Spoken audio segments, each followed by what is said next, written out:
Hariom à la salle virtuelle et Hariom, content de vous retrouver en vivant quand même, c'est plus facile pour moi que devant ma feuille de papier. Alors aujourd'hui, on continue le scandale, le canto, le chant 6 du Bhagavatam, qui parle du peuplement du monde et de l'évolution de l'humanité, mais dans le sens large, c'est-à-dire non seulement l'humanité, mais tout son environnement, y compris les Devas et les Asuras. Et depuis la création du monde, il y a deux fondatrices, deux mères fondatrices qui ont épousé des Prajapati, des créateurs, et qui s'appellent Ditya et Aditya. Ditya, le nom voulant dire dualité, a fait naître tous les démons, tous les Daityas ou Asuras. Et Aditya, Aditi, qui veut dire sans la non-dualité, a fait naître tous les êtres purs, toute la clarté, toute la luminosité. Mais il ne faut pas croire que l'hindouisme est comme la plupart des autres religions, c'est-à-dire il y a un paradis et un enfer. C'est-à-dire les deux occupent un endroit qu'on appelle l'espace. Tout comme par exemple le jour et la nuit occupent le même ciel. Il n'y a pas un ciel du jour et un autre ciel dans un autre endroit pour la nuit. Et de la même façon, l'espace conceptuel ou l'espace mental ou l'espace intellectuel sont occupés alternativement par des idées de lumière et des idées d'obscurité, et qu'il y a une lutte entre les deux. Alors, là où par contre, des choses doivent être un peu précisées dans l'hindouisme, c'est que le monde, la réalité est unique, mais le monde est polarisé, bipolaire. C'est-à-dire que globalement, l'obscurité et la clarté se valent d'un point de vue absolu, mais ne se valent pas d'un point de vue relatif. C'est-à-dire que ce que l'on appelle l'évolution, la création, etc., Dieu est complètement, comment dire ça, partisan dedans, c'est-à-dire il est partisan du sattvique et ennemi du rajasique et du tamasique. Et donc, tout ne se vaut pas dans ce monde, et ce monde est l'évolution dans ce monde, c'est une évolution, une marche de l'obscurité vers la lumière, de la matière vers l'absolu, etc., etc. Alors, pour situer l'histoire qu'on va aborder aujourd'hui, on vous dit donc que Narayana ou Vishnu n'est pas neutre dans le monde. C'est-à-dire, il est tout le temps pour le camp des gentils. Il est dans le camp de Dharma. Parce que Dharma et Adharma sont sont deux aspects de Vishnu. C'est-à-dire la matière et l'esprit sont deux aspects de la même création, deux volets de la même création. Mais nous, les hommes, nous marchons vers la lumière et on s'éloigne de la matière. Et donc, le monde est polarisé.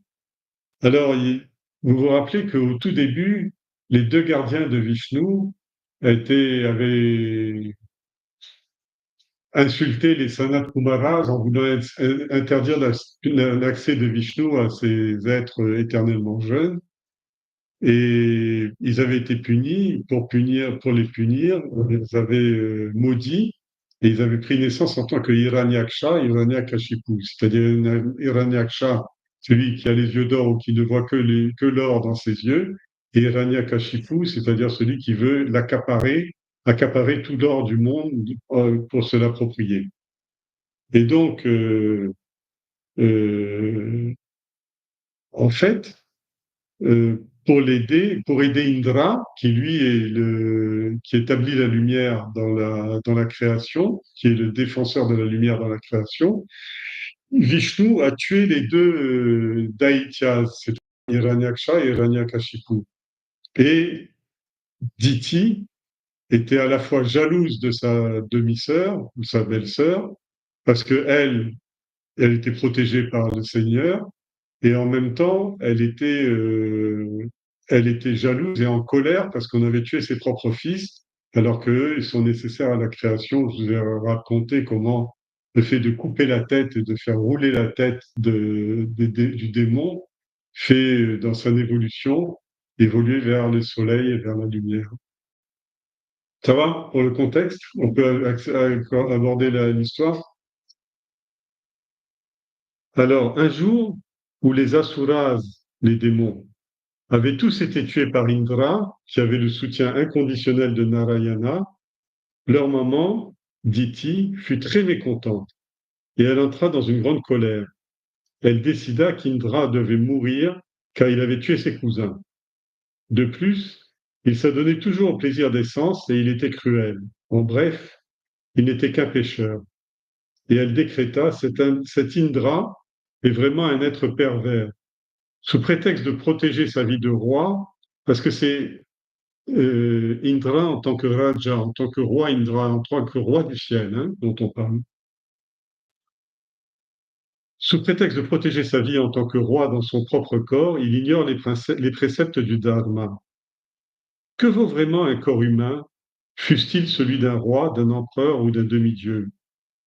On sait qu'à peine 2 ou 3 jours après sa mort, il va commencer à servir de festin aux vautours, aux chiens et aux vers. Si on le brûle entre-temps, les cendres ne rempliront même pas le creux des 2 mains.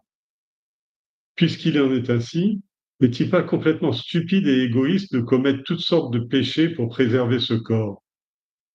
Il faut que je mette au monde un fils qui détruira cet Indra. Alors le raisonnement est juste, c'est-à-dire que vaut le corps humain? Comme dit Shankara, c'est un amas de sang, de moelle, d'excréments, de tout ce que l'on veut, et avec très rapidement, après la mort, le corps entre en décomposition et tout est fini. C'est pour ça que les gens qui sont matérialistes et qui disent qu'au-delà de leur vie sous-temporelle, il n'y a plus rien, ils sont dans un grand désarroi dans le monde parce que ils n'ont rien à quoi se raccrocher, c'est-à-dire que la fin est la fin de tout, la fin du monde, la fin du corps et la fin du monde. Et d'autres croyances vont penser que c'est l'esprit. Mais l'esprit étant l'habitant du corps, le déhé, comme on dit, l'habitant du corps. Et cet esprit, il est, certes, dans la plupart des religions, soit il transmigre d'un corps à un autre corps, soit il s'établit dans un endroit qu'on appelle le paradis ou l'enfer, c'est-à-dire il s'établit définitivement dans un autre lieu, dans un autre monde, dans un autre univers. Mais quelle que soit la chose, qu'il soit d'une vie à l'autre ou qu'il soit pour toute la durée de la création planté dans le paradis ou dans l'enfer, cet état de choses prendra fin à la fin de la manifestation. Quand on passe dans le non manifesté, soit parce qu'on est hors du temps, on passe dans le non manifesté, on sort du temps et de l'espace. Et donc, tout ça n'a qu'une durée temporaire. Alors, dit-il, comme très souvent, vous voyez, dit-il, la dualité, elle utilise la philosophie ou la spiritualité pour ses propres intérêts. C'est-à-dire, elle réhabille tout le discours logique de sagesse, elle le réhabille en fonction de ses propres intérêts. C'est-à-dire qu'elle a perdu ses 2 fils, ses fils de la dualité, qui sont en fait, qui cherchent l'or dans le monde, et elle, Hiranyaksha, Hiranyakashipu, et avec tous ses serviteurs, qui sont bien des légions, alors Indra les a tous tués, mais il les a tués, c'est-à-dire, euh, c'est Vishnu qui les a tués, ou Krishna, si vous voulez, qui les a tués à la place de Indra pour faire la place, pour laisser place à l'évolution et à la libération et au cheminement vers la liberté. Cette, ce, cette hécatombe des Asuras est racontée dans la Bhagavad Gita au chapitre 11. La fin du chapitre 11, c'est que la forme cosmique, c'est que tous les êtres se précipitent dans les gueules de l'enfer tout le monde matériel se précipite dans la gueule de l'enfer pour être broyé, mâché, etc. Et c'est cette vision que Arjuna ne peut pas supporter. Et donc Diti est très mécontente. Et elle dit, à juste titre, que Surya, bien qu'étant le roi des Devas, le roi des forces de lumière, il n'est qu'un roi temporaire, même si lui, il est sur le temps long, c'est-à-dire il n'est pas soumis à des cycles de naissance et de mort. Il est là pour toute la durée d'un kalpa, mais il est quand même soumis à la loi de karma, la loi de karma étant pilotée par le désir, c'est-à-dire la loi du désir égale la loi de karma. Et c'est vrai, rien n'apparaîtra dans le monde si ce n'est, aucun individu n'apparaîtra dans le monde s'il ne vient pas pour soutenir un désir qu'il appelle son bonheur. C'est-à-dire chacun lutte pour son bonheur. Et cette histoire va traiter longuement de qu'est-ce que le bonheur justifie? Est-ce que le bonheur, quel est le bonheur terrestre? Tout le monde naît avec la naissance du bonheur, avec le désir de bonheur, d'être heureux. Et qu'est-ce qu'il en est ensuite? Alors elle pense pour son bonheur, c'est-à-dire dans une approche très logique, très védantique, etc., mais pas vraiment honnête, en ce sens que ce n'est pas de la pure spéculation, mais elle veut faire une opération basée sur la spiritualité. Alors, elle dit, elle arrive à la conclusion folle de dire, ben, je vais mettre au monde un fils qui va détruire Indra. C'est-à-dire, le monde retournera ainsi à la matérialité. C'est compter sans le simple fait que c'est le plan de Dieu d'aller de Asatoma Sadgamaya, Tamasoma Jyotirgamaya, d'aller de l'obscurité vers la lumière et non pas l'inverse. Alors, Diti est alors allée trouver son mari Kashyapa et elle lui a demandé de l'aider. J'avais fait un renvoi sur Diti, est-ce que j'avais pas? Oui, Diti est une des 60 filles de Daksha Prajapati, le père de l'humanité, et de sa femme Asikni. Elle et ses 12 sœurs étaient mariées au sage Kashyapa. Et Diti est né et dit être le maire de deux groupes d'êtres, les Asuris, qui s'appellent les Daityas, et les Maruts, dont on va parler cette fois-ci. Les plus éminents de ses fils étaient Hiranyakashipu et Hiranyaksha. Donc j'ai bien commenté toutes ces choses-là. Et Kashyapa, il était extrêmement important dans les pères de l'humanité. On avait vu Dakshi et la descendance de Dakshi dans les pères de l'humanité, dans les 7 grands créateurs de l'humanité ou les 10 grands créateurs de l'humanité.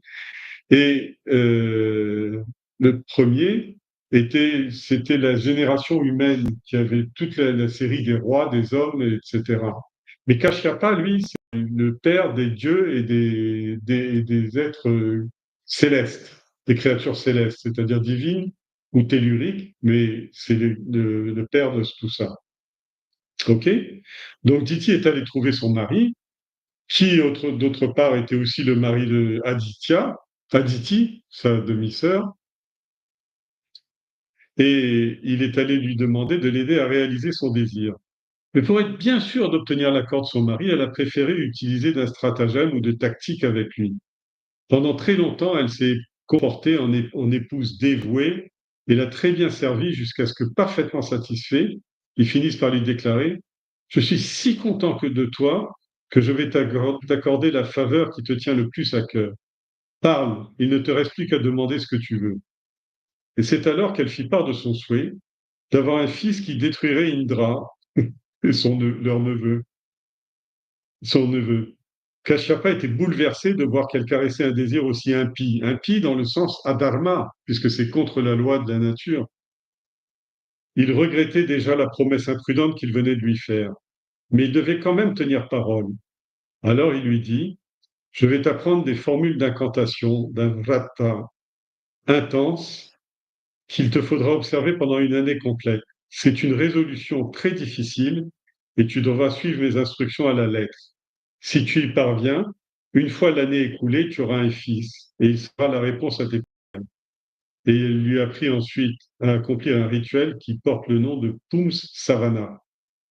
Alors, déjà la notion de vrata. On traduit généralement ça par un vœu, mais c'est pas tellement un vœu, c'est une résolution. Avant, je me rappelle quand j'étais chaque fois au pied du sapin, puisqu'on approche de Noël, les résolutions de l'année. Alors les enfants écrivaient, je ferai mon lit tous les matins, je ne gronderai plus, je ne tirerai plus les cheveux de ma sœur, etc. Enfin, et c'est ça le vrata, c'est-à-dire c'est des résolutions. Mais généralement le vrata comporte deux phases, un but à atteindre, c'est-à-dire avoir un examen, avoir un enfant, échapper à la maladie et tout, et comporte une deuxième phase, c'est pas seulement, comme on dit, un vœu pieux, mais ce vœu pieux est accompagné d'austérité, c'est-à-dire que de sacrifice, c'est-à-dire que je sacrifie un certain nombre de choses, je jeûne, j'accomplis des rituels, etc., où je fais tout un ensemble de choses. Alors, par exemple, il y a des gens qui font des vratas, une fois par semaine, ils ne prononcent plus un mot. Ou alors, ils font des jeûnes en fourmis ou en termites, c'est-à-dire chaque jour, on réduit de 15 à une bouchée de nourriture et on remonte de une bouchée de nourriture à 15 bouchées de nourriture. L'autre étant l'inverse, on part d'une bouchée de nourriture, on monte à 15 et on redescend à 1. Alors, ces vœux, c'est des vœux très difficiles et qui nécessitent vraiment un engagement. Et si, c'est pas comme par exemple la période de carême ou Ramadan où toute la société est engagée dans un vrata. C'est c'est personnel, c'est personnel. Et chacun, et le plus important, c'est de bien se fixer le but que l'on veut atteindre, parce que c'est un vœu qu'on veut matérialiser. Alors, comme beaucoup de démarches religieuses ou spirituelles, il s'agit d'utiliser des moyens matériels pour obtenir des effets subtils, tels que par exemple réussir un examen, c'est un effet subtil qui est personnel, mais on utilise des moyens qui n'ont rien à voir avec la réussite. Bien sûr qu'il faut continuer à ouvrir les livres et tourner les pages si on veut réussir son examen, mais en plus, on fait, je sais pas, un marla ou etc. C'est-à-dire on rajoute quelque chose qui, en principe, n'a rien à voir, sauf que ça s'adresse, c'est du billard à une bande, ça s'adresse à l'état causal pour que ça revienne ensuite dans l'état manifesté, subtil ou grossier.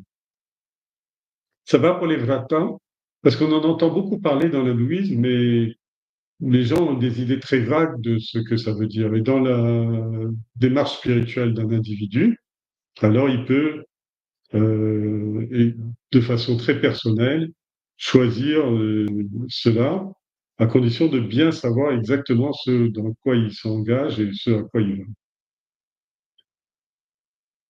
Alors, il lui a pris ensuite à accomplir un rituel qui porte le nom de Pum Savana. Plus personne ne sait de quoi il s'agit. En fait, dans l'hindouisme, il y a 16 samskaras. Les samskaras, c'est des rites de passage de l'hindouisme. On en connaît plus que trois, c'est-à-dire les rites de naissance, de mariage et de mort. Aujourd'hui, pratiqués par exemple à la Réunion, euh, on fait tout ça. Mais à l'époque, ce rituel de Pum Savana, c'est le rituel au moment où l'embryon dans le ventre de sa mère se détache, c'est-à-dire à partir du troisième mois de grossesse. Alors, le, le fœtus, c'est-à-dire la nouvelle entité, commence sa vie de fœtus, termine sa vie ovoïde et commence sa vie de fœtus. Ce qui est symbolisé, par exemple, dans les naissances inférieures, comme par exemple les insectes et tout, le passage de l'œuf à la larve. Vous voyez? Alors, ce rite de passage, et en fait, c'est un rite qui est très très important parce que c'est le moment de la vivification. C'est pas de vivification, la vivification et qui donne au quatrième mois de grossesse. On le fait sur le fœtus avant qu'il commence à bouger. Et c'est en fait à ce moment-là que le père, c'est un rituel qui est notamment instauré, institué pour le père, pour le faire entrer dans son kula, c'est-à-dire dans sa famille, dans sa lignée, etc. Et en même temps lui donner l'accueillir comme un humain et non pas comme un animal ordinaire. Donc, commencer à ritualiser dès le ventre de la mère, commencer à ritualiser les choses. Alors, pour Savana, le premier des 16 samskaras, ou des rites de passage de l'hindouisme, est un sacrement de vivification. Il décide du sexe du fœtus, c'est-à-dire que, logiquement, à cette époque-là, les parents qui connaissaient les fonctions rituelles, le karma kanda associé, ils pouvaient décider du sexe si c'était un enfant, garçon ou fille, et ça décide du sexe du fœtus, et avant qu'il y ait le quatrième mois où il commence à bouger. Et c'est le premier pas de son accueil dans le monde, c'est-à-dire que à partir de ce moment-là, on commence à préparer une place dans la famille pour le nouveau venu. OK? Alors là, je ne sais pas pourquoi ils ont dit ça, parce qu'ils ont parlé d'un an, alors qu'à la limite, c'est juste quelques 6 mois ou 7 mois avant la naissance que se fait ce rituel. Mais en tout cas, ce qui est important, c'est que c'est vraiment le Pumsavana, en ce sens que c'est Kashyapa qui va donner, et là, c'est pas dit, mais plus tard dans le récit, on verra, il lui a donné aussi le don de l'immortalité. Pas l'immortalité absolue, mais le fait de ne pas mourir, de ne pas pouvoir mourir au cours du kalpa, c'est-à-dire la capacité de capacité d'immortalité, et il lui a donné au cours de ce rituel. Tandis qu'elle portait l'enfant de Kashyapa dans son ventre, vous voyez, là, elle dit pas qu'elle était enceinte, il dit elle portait, à partir de ce moment-là, elle porte l'enfant de Kashyapa dans son ventre, c'est-à-dire que elle va lui donner vie à un enfant sur la feuille de route ou l'impulsion que le père lui a donnée à cette créature. Diti observait très strictement la discipline du vrata qu'elle avait formulée. C'est-à-dire qu'elle lui avait proposé le vrata, elle l'avait formulé et elle s'y tenait strictement. Mais de son côté, Indra, le roi des Devas, avait appris que sa tante Diti était très en colère contre lui. On lui avait aussi raconté qu'elle était en train d'observer un vrata dans le but de concevoir un enfant destiné à le tuer. Pour l'amadouer, Indra est donc allé trouver Diti. Oui, pourquoi il fallait Kashyapa? Parce que pour qu'il ait la puissance de tuer le prince des anges, le prince de la lumière, il fallait vraiment que ce soit une force démoniaque très, très, très puissante. Et donc, Indra est allé trouver Diti, c'est-à-dire qu'on ne peut pas vaincre un adversaire, il faut s'allier avec lui. C'est chose qu'on ne sait pas bien faire en France. Et elle a pris beaucoup sur lui, et il a pris beaucoup sur lui de beaucoup s'occuper d'elle. Chaque jour, il lui apportait pour ses rituels des fleurs et des fruits, ainsi que du samit. Le samit, c'est des petites tiges de bois qu'on attache avec un cordon de coton. Et ce bois-là, c'est généralement des tiges de manguier, des petites tiges de manguier ou d'eucalyptus, parce que c'est avec ça qu'on allume le feu sacrificiel. Il faut un bois qui soit très inflammable, c'est-à-dire un bois qui ait de l'essence dedans, parce qu'à l'époque, on allumait le feu avec, comment, j'ai oublié le nom du, enfin, on allumait le feu avec le frottement des deux bois, et ça provoquait des étincelles qui mettaient le feu à des mousses, et les mousses allumaient le samit, et après on pouvait commencer à mettre du bois cassé dans le feu. Et aujourd'hui, les grands rituels se font toujours de la même façon.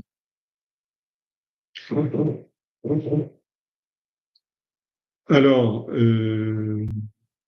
oui, chaque jour, il allait prendre les fleurs, il allait prendre les fruits et du samit dans la forêt, et ainsi que de l'herbe de coucha. Pourquoi l'herbe de coucha? Parce que je vous ai expliqué, tous les grands sacrifices se font sur un lit de coucha. La première chose qu'on fait quand on fait un grand rituel, on fane de l'herbe, et y compris les inaugurations de temples. Moi, j'ai vu à la réunion des temples qui étaient inaugurés sur un lit où les rituels étaient accomplis sur un lit d'herbe de coucha. C'est l'herbe avec laquelle on fait les saisies créoles, là. C'est pas du sisal. Non, à Madagascar, c'est du sisal, mais c'est pas vraiment ça. Les petites nattes comme font les Chinois, les bouddhistes, etc. Un vert pâle, là, stressé. Et ça, il a fait avec l'herbe de couchant. Donc chaque jour, il allait faire ça. Il prenait aussi soin d'aller en personne chercher de l'eau pure pour ses ablutions. Il était toujours auprès d'elle, affairé à l'aider avec beaucoup de zèle. Diti finit par être touché par la sollicitude de son neveu. Dans sa générosité féminine, elle ne mesurait pas la profondeur de l'hypocrisie que lui valait tant d'empressement et d'enthousiasme de l'un. Quant à ce dernier, il attendait patiemment le moment où elle se laisserait aller et relâcherait sa stricte observation du vrata. Ils étaient ensemble dans la position du chasseur embusqué qui guette anxieusement la plus petite erreur de sa proie. Mais, malgré tous ses efforts, il ne voyait pas Diti relâcher sa vigilance, ne serait-ce qu'un instant. Elle observait toutes les règles rituelles les plus complexes établies par Kashyapa et n'avait jamais commis la moindre erreur d'exécution. Indra a néanmoins continué de persévérer. Finalement, le jour arriva où sa patience fut récompensée.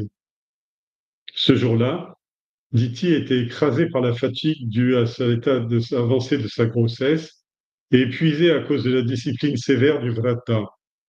Elle s'endormit sans prendre de bain, ni faire son achamanam. Elle s'endormit sans prendre de bain, ni faire son achamanam.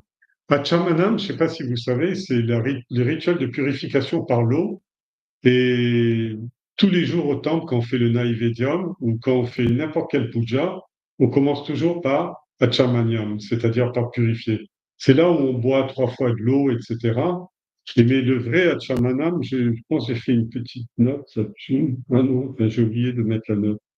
En fait, le vrai Achamanam, c'est on boit de l'eau pour se purifier, et ensuite on touche avec de l'eau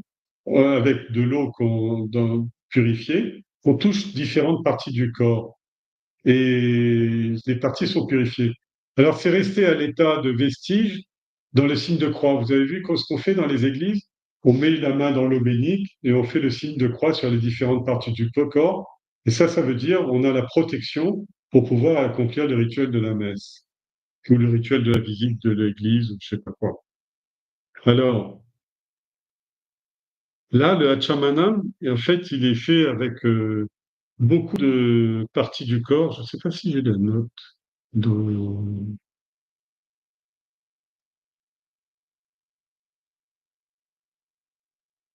Une seconde, je regarde si j'ai une...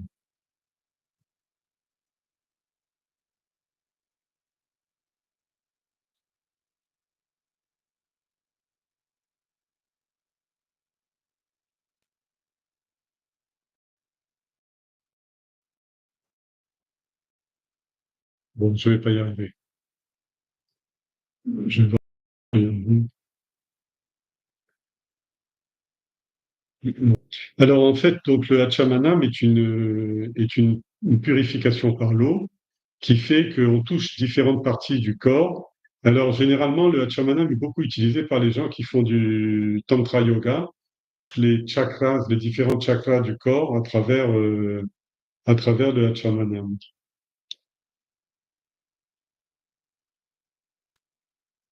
Hachamanam est un rituel de purification complexe qui est fait au début des cérémonies religieuses. Il est censé guérir de toutes les impuretés physiques et mentales avant de commencer à faire quelque chose de sacré. Le Purana Hachamanam, qui est un Hachamanam spécial, est fait avec les 24 noms de Vishnu qui commencent par Keshava, Yenamara, etc. Vous savez, à chaque fois quand il boit, l'eau est versée dans la paume de la main droite qui est creusée pour former la Gomukh, c'est-à-dire du Gange. Et elle est sirotée 3 fois par l'arrière, si vous voulez, comme ça, avec les 3 premiers noms. Et les 2 mains sont ensuite lavées avec les 2 noms suivants. Et ensuite, différentes parties du corps sont nettoyées rituellement avec les 19 noms restants. Alors, donc, elle n'avait pas fait son Hachamanam, elle n'avait plus la protection divine et elle s'est endormie sans prendre son bain ni faire son Hachamanam. L'occasion était trop belle. À l'aide de son pouvoir yogique, Indra est rentré dans le ventre de Diti pendant son sommeil et a découvert l'embryon doré qui était en gestation. Saisissant son Vajra, j'ai vu que j'ai pas mis non plus le Vajra.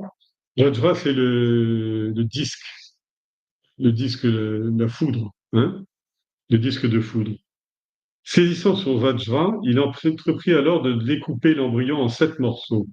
Les morceaux se mirent tous à pleurer et il leur dit Maruda, ce qui va donner le nom Marut. Maruda, Ruda veut dire pleurer, hurler. C'est un nom qui est dérivé de Rudra, c'est-à-dire les fils de Shiva, le nom de Shiva. Et Maruda, ça veut dire ne pleure pas, ne crie pas, ne hurle pas. Bien que je t'ai coupé en 7 morceaux, mais ne pleure pas quand même, hein, on va pas s'arrêter aux détails. Comment? Ça va être pire. Saisissant son Vajra, il coupa l'embryon en 7 morceaux et les 7 morceaux se mirent tous à pleurer. Il leur dit Maruda, ne pleurez pas. Et il découpa chacun des morceaux à nouveau en 7 morceaux, 7 petits morceaux. Et tous ces petits morceaux joignirent leurs toutes petites mains et dirent Indra, nous sommes tes frères, pourquoi est-ce que tu nous fais tout ça? Et Indra leur répondit N'ayez pas peur, c'est justement parce que je veux que vous soyez mes frères que je vous fais ça. Vous allez pouvoir prendre place dans le camp des Devas et resterez toujours à mes côtés au cours de mes exploits guerriers. Et on vous appellera les Maruts, ceux qui ne pleurent pas. Quand Diti s'est réveillée de son sommeil, elle a découvert avec surprise que ses enfants étaient déjà nés. Ils brillaient déjà comme du feu et entouraient Indra. Elle les observa un instant, ainsi qu'Indra. C'est à ce dernier qu'elle finit par s'adresser en lui disant Indra, mon enfant, j'ai observé un vrata très difficile dans le but d'avoir un fils capable de te tuer. Comment se fait-il que je me retrouve avec 49 fils sous les yeux? N'essaye pas de m'embrouiller une fois encore avec des mensonges. Dis-moi seulement la vérité, si tant est que tu en es capable. Indra lui répondit, Mère, j'implore votre pardon. Je voulais vous protéger de votre fureur, alors je suis entré dans votre ventre et j'ai essayé de détruire l'enfant à naître. Mais il se trouve que même après avoir découpé encore et encore avec mon Vajra, l'enfant ne voulait toujours pas nous mourir. Je tombe à vos pieds et je vous supplie de m'accorder le pardon de cette atrocité. Je sais que j'ai commis un acte très cruel, mais ô mère, le désir de vivre est ancré dans le cœur de tout un chacun, et c'est cet instinct de préservation qui a causé tout cela. En tout cas, au final, vos fils sont tous bien vivants, car je n'ai pas réussi à les tuer. La colère de Diti et la haine qu'elle ressentait pour Indra se sont toutes deux dissipées. Et elle dit à Indra, c'est le destin qui m'a fait manquer de respect envers mon vœu et m'a conduit à relâcher un court instant la discipline très stricte que j'observais jusque-là. Moi qui suis d'habitude si précautionneuse, voilà qu'aujourd'hui je constate a posteriori que j'ai commis une erreur. Cette négligence ne m'incombe pas. C'est plutôt l'œuvre de la Maya de Narayana. Fort heureusement, on va peut-être s'arrêter là un petit instant. Alors, en fait, l'action du Vajra ne pouvait pas tuer l'enfant parce que l'enfant a été doté d'immortalité par son père Kashyapa. Mais par contre, il a été découpé et du fait qu'il ait été découpé par l'arme de Vishnu et et par Indra, c'est-à-dire ces tout petits bouts de charbon qui étaient le fœtus dans le ventre d'Aditi, eh bien, sont devenus autant de lumière. Et c'est pour ça que quand elle se réveille, elle dit, elle a vu avec surprise que ses enfants étaient nés, et ils brillaient comme du feu et étaient autour de Indra. C'est-à-dire, ils avaient changé de camp. Elle voulait avoir un démon, un prince de l'obscurité capable de renverser Indra, et elle découvre qu'elle a fait des enfants qui sont tous du côté, qui ont déjà fait l'évolution de l'obscurité vers la lumière. Tamasoma Jyotirgamaya. Alors,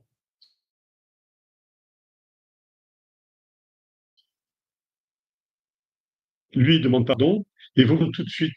Pourquoi? Parce qu'elle est de nature céleste, c'est-à-dire qu'elle n'a pas, même si c'est elle qui a donné naissance à la matière la plus aveugle, la plus brute, elle reste de nature divine. C'est les anges qui déchoient, mais c'est pas la lumière qui tombe dans la matière.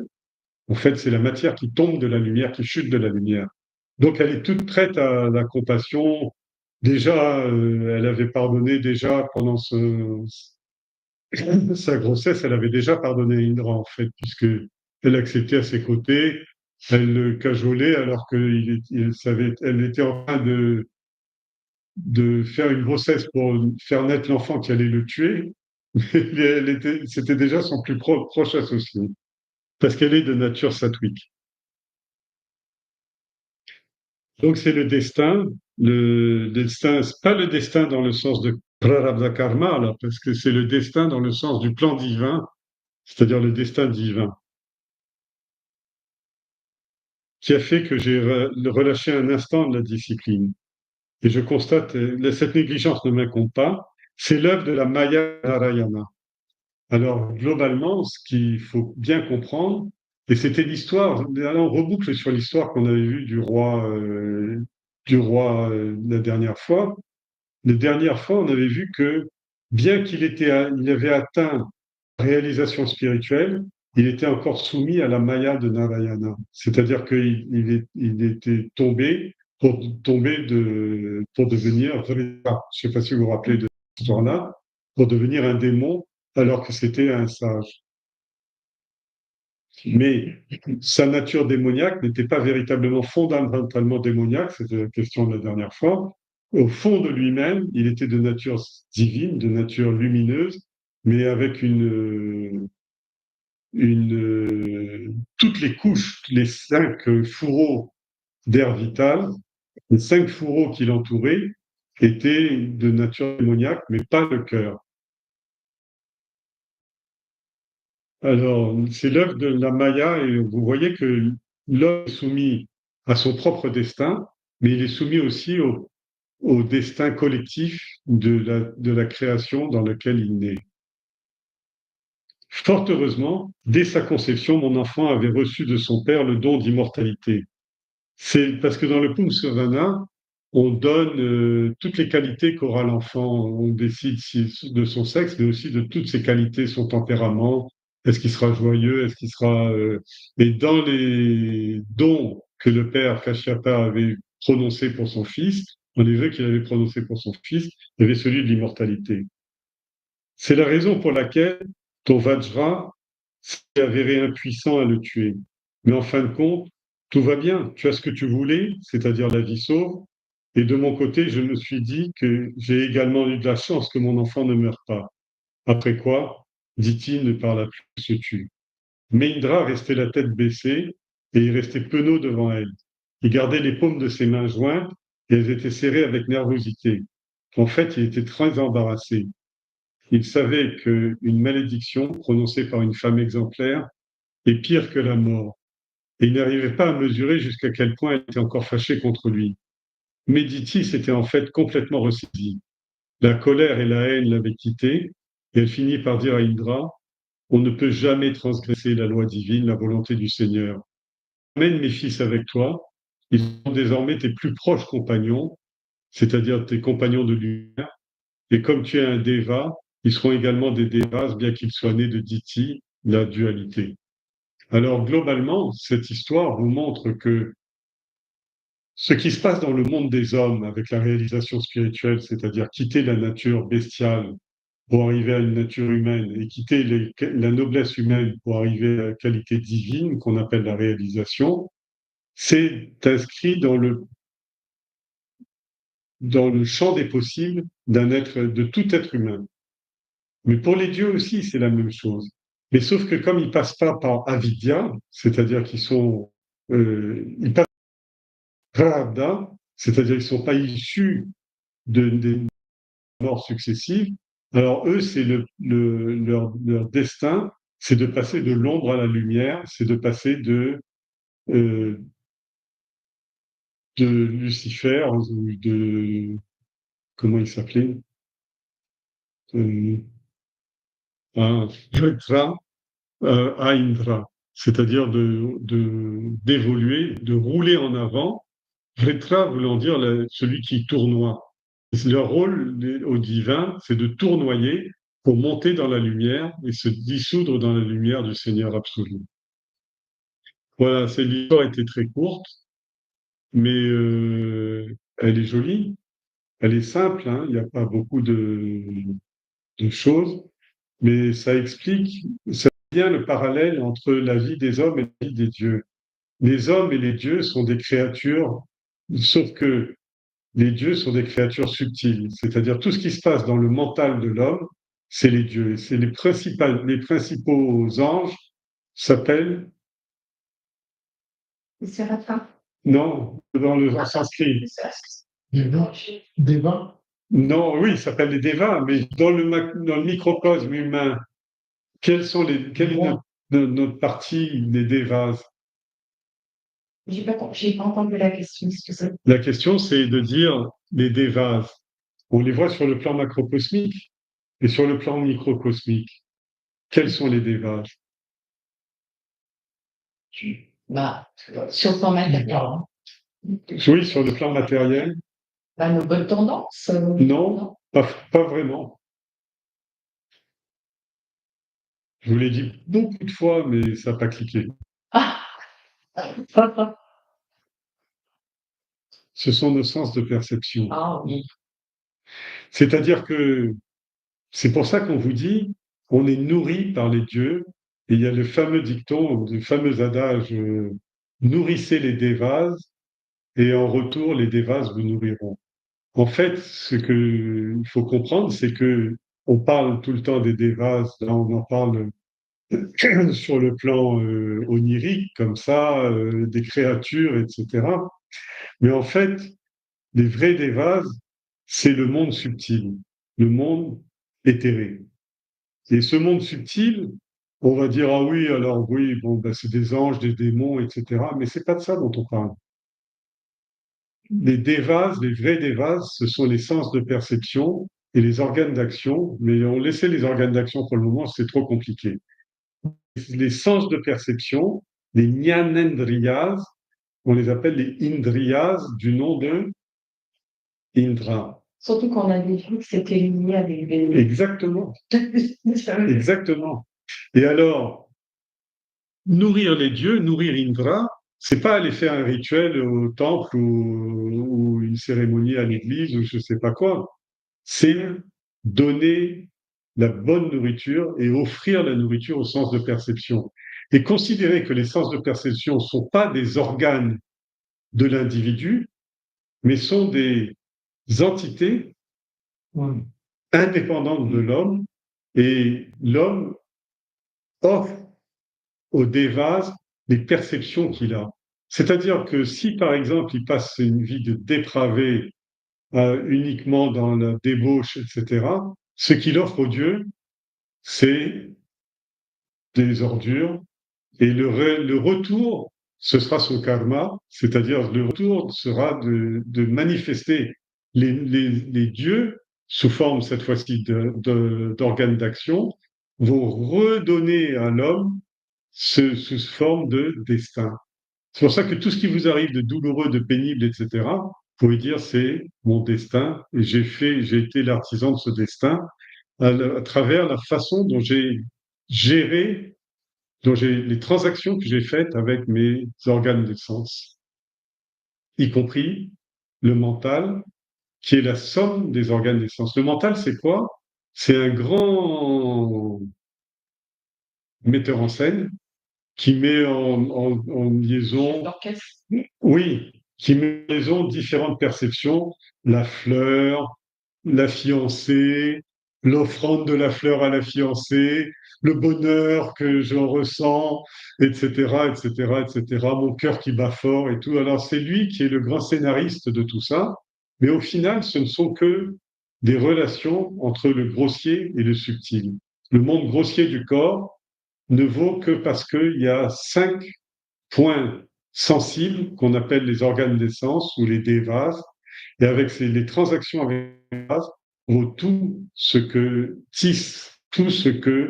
l'homme tisse, tout le karma, c'est-à-dire la vie subtile à travers des champs d'action grossiers. Telle ville, tel pays, telle langue, etc. C'est l'entourage grossier, c'est l'environnement grossier. Mais ce qui est tissé comme relation avec les objets grossiers, la façon de se déplacer, la façon de parler, la façon de contacter les autres personnes, etc. Alors tout ça, c'est le prarabdha subtil qui nous est donné par les devas en retour de nos actions ce qu'on a donné à manger à nos sens nous revient sous forme d'expérience. Ça va? Indra, c'était pas Louis, Non. ensemble, non? C'était Non. dans les organes de perception.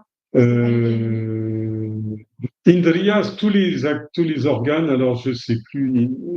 Indra, c'était lié. Je connais pas, j'ai plus en tête les divinités. Oui, j'ai la feuille. Les devadatas, c'est-à-dire l'espace. Je crois que c'était pour la capacité à entendre. Oui, c'est possible, c'est possible. Je l'ai plus. Franchement, je n'ai pas retrouvé. Mais en tout cas, si c'est organisé de façon à ce que on comprenne bien qu'il y a une correspondance entre ce qui se passe dans le monde macrocosmique et dans le monde microcosmique. Les divinités tutélaires étant dans le monde macrocosmique. C'est pour ça que cet aspect spirituel, je suis pas très fort dedans. Mais par contre, pour vous expliquer, je peux vous expliquer le sens des organes de perception et le rôle qu'ils ont dans le. Ce sont vos anges. Ok, d'autres questions ou on arrête là? Ce qu'on peut dire de l'obscurité à la lumière, on peut dire aussi de l'ignorance à la connaissance. Ben oui, c'est la prière complète, c'est Asatoma, Sadgamaya, du non-être, on passe à ce qui est vivant, ou du non-vivant, on passe au vivant. Tamasoma, Jyotirgamaya, du tamas, on passe à la lumière. Mrityur, de ce qui est inerte, mort, on passe à ce qui est vivant et sensible. De l'irréel au réel. Asatoma, Sadgamaya. Et donc, le chercheur de développer cette qualité de discernement du réel, de ce qui est pareil. S'il veut être un soldat de la lumière, s'il veut être un soldat de psychique, et il faut s'il veut être un soldat du Sattva-guna pour rentrer dans le pratique. Sattva-guna veut dire la pureté d'intention, le caractère de l'intérieur, la paix intérieure, etc., l'intelligence, la bonté. C'est-à-dire, c'est toutes les belles qualités qu'on trouve dans le dictionnaire français. Alors, on les appelle les qualités sattviques. Mais tout dépend ce que vous voulez donner à manger à vos sens. Est-ce que vous voulez donner sur YouTube, vous pouvez aller sur les sites porno, vous pouvez aller sur les sites des grands maîtres spirituels, vous aurez la nourriture et vous allez donner la nourriture. Oui, il y a des grands maîtres spirituels sur YouTube qui donnent des conférences. Moi, je trouve qu'il y a des choses magnifiques. Et vous donnez la nourriture que vous voulez à vos sens de perception. Mais ce n'est pas neutre. C'est-à-dire ce que vous allez faire dans votre invocation vous reviendra sous la forme d'expérience physique. Il y a un effet miroir. Il y a un effet d'aller-retour. C'est-à-dire, c'est pour ça que on fait des rituels. Dans les rituels, la partie importante, c'est de ce qu'on appelle le prasad, c'est-à-dire ce que l'on reçoit en fonction du rituel. On va dans le monde causal, on offre des choses au monde causal, qui peuvent être une lecture, par exemple, une simple lecture d'un livre spirituel, c'est une chose qu'on offre à son esprit, qu'on offre à son monde causal. Et le monde causal va le retourner sous forme d'idées, d'associations, de culture générale, etc. C'est-à-dire il va y avoir un retour, y compris dans l'aptitude à appréhender le monde, y compris dans les épreuves et dans les difficultés, etc. C'est bon? Oui, j'avais une question un peu toujours au niveau chronologique. On a dit d'abord, il y a Jaya Vichaya. Oui. Et ensuite, Hiranyaksha, Daksha. Hiranyaksha et Hiranyakashipu, oui. Et ensuite, on a une troisième incarnation, toujours de ces. Oui, il y en a, ils ont trois naissances. Ils ont D'accord. 3 naissances. Et à chaque fois, ils rencontrent un avatar de Vishnu. Oui. C'est pas, dans ce cas-là, c'est pas Indra qui intervient, Non, c'est toujours Vishnu. toujours un Vishnu avatar qui de Vishnu oui. dans. Oui, parce que Indra est dans le monde des créatures, tandis que les autres sont dans le monde des grands devas, c'est-à-dire des grandes forces macrocosmiques. Voilà. À chaque fois, j'ai l'impression qu'on agit sur deux plans. Oui, c'est toujours comme ça. D'accord. C'est toujours comme ça. C'est-à-dire que Jaya et Vijaya, pour ceux qui, c'était les deux gardiens de Vishnu, et ils ont été maudits, c'est ce que j'avais dit à l'introduction, et ils ont été poussés à prendre 3 naissances dans le monde des hommes. Et ces 3 naissances dans le monde des hommes, ils gardent leur nature profonde d'avatar, mais en fait, c'est des avatars qui descendent dans le monde des hommes en conservant leur nature de divine. Alors, c'est bien qu'on ait abordé ça parce qu'on va très prochainement, je ne sais pas si c'est pas la prochaine fois ou la fois d'après, on va aborder ces 3 naissances, justement. On va vous les raconter la prochaine fois. Donc, on va rentrer dans le détail. Donc, en fait, il y a, sur le plan cosmique, l'histoire est toujours une fois sur le plan cosmique, dans le monde. Oui, ça dépend. C'est pas que c'est une fois, c'est-à-dire qu'il n'y a pas un monde cosmique et un monde des hommes. Ça dépend du niveau où on se place. C'est-à-dire que au niveau vibratoire où le chercheur se place, c'est-à-dire où il est dans le concept du macrocosmique. C'est vrai que le macrocosme est différent du microcosme. Souvent dans les représentations telles que l'étoile de David, etc., on représente une analogie en disant c'est deux mondes différents mais analogiques, mais pas dans l'anoïsme. Il n'y a pas deux mondes. Il n'y a pas ni enfer ni paradis. Il n'y a pas le monde de Dieu et le monde des hommes comme chez les Grecs, etc. C'est tout un seul univers. Mais selon le niveau où on se place, on perçoit telle ou telle lecture du cosmos. Soit on est complètement animal ou humain et on en a affaire que de sa petite personne, on ne s'occupe que de sa petite personne, soit on a au contraire déjà là on va commencer à dialoguer avec un Dieu qui est personnifié, qui est représentatif, qui est humanoïde, etc. Soit on est dans l'abstraction totale, c'est-à-dire dans le monde des idées, on va travailler avec la logique, la sagesse, et la philosophie. Soit on est dans le monde de la bhakti, où on fait une synthèse et où on ne s'occupe plus de ça. Le monde est unique et on peut voyager d'un niveau à l'autre. Et c'est pour ça que les Puranas sont tellement déroutants, parce que de temps en temps, ils parlent des hommes, de temps en temps, ils parlent de la morale humaine, de temps en temps, ils parlent des dieux, de temps en temps, ils parlent des forces macrocosmiques, etc. Et tout dépend. C'est autant de récits. C'est ce que je vous ai souvent dit. Dans le Bhagavatam, toutes les histoires sont une seule histoire.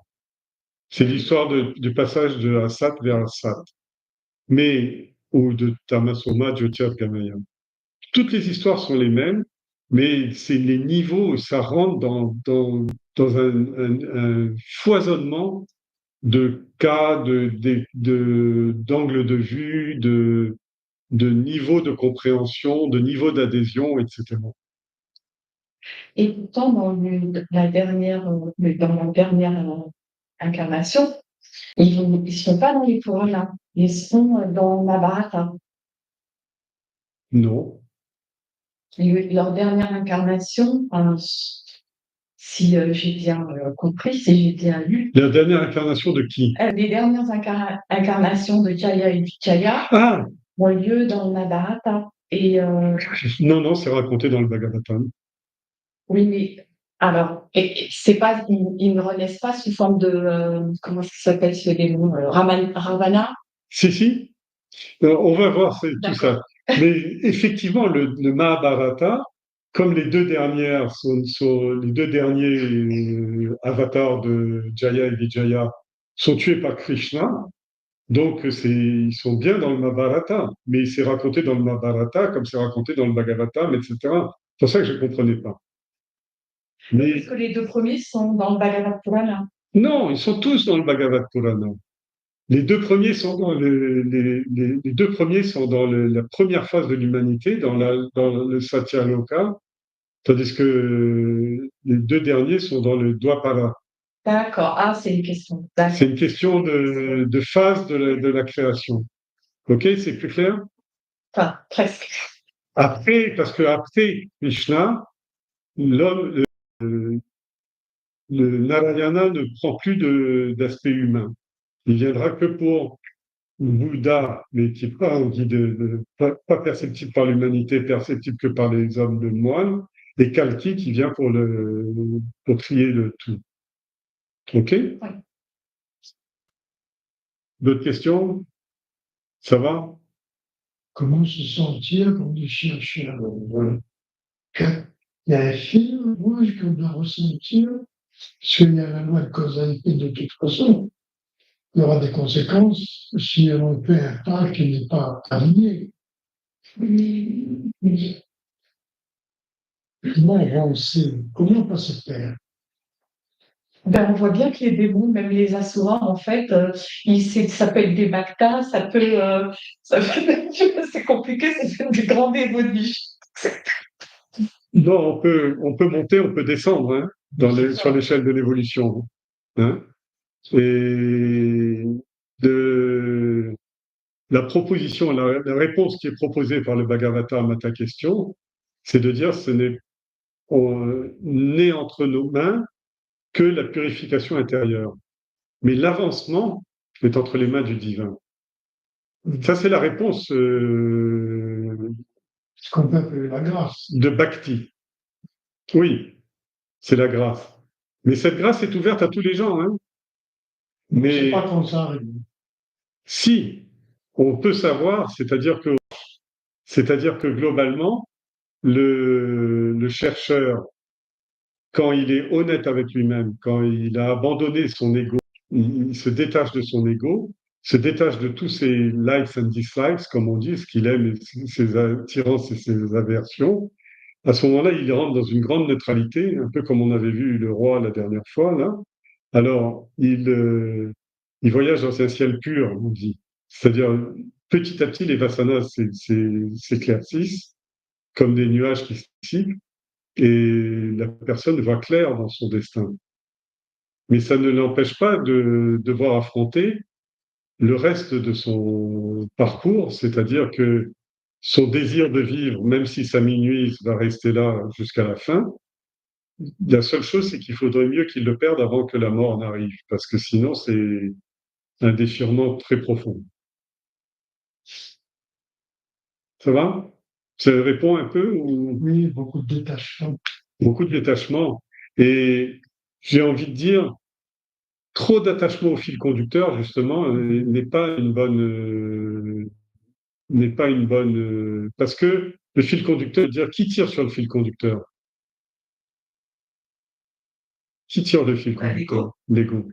De toute façon, c'est pas le but qui est important, c'est le chemin. Oui, mais ça c'est autre chose. Moi, je dirais que on est, j'ai envie de dire mesquin sur le but, etc. Qu'on ait une attente globale, on comprend. Mais après, il faut comprendre que la rétribution, elle est juste automatique en fonction de la façon, du degré de purification intérieure que l'on obtient. C'est pour ça que très vite, quand on est un peu avancé dans la spiritualité, on recommande l'introspection, de passer du temps avec soi-même et surtout de ne rien attendre du monde et de choses. Le mieux, c'est ne rien attendre du monde et être relativement exclusif sur sa façon d'aborder sa salle. Essayer de rester dynamique et intérieurement et orienté intérieurement. Après le reste, à la grâce de Dieu. Amen. Jean-Louis, On va ouvrir une séance pour les questions personnelles. Je ressens du texte, quand même. Si on commence là-dessus, on parle. Bien, s'il n'y a pas d'autres questions, donc je pense qu'on va s'arrêter là. Question.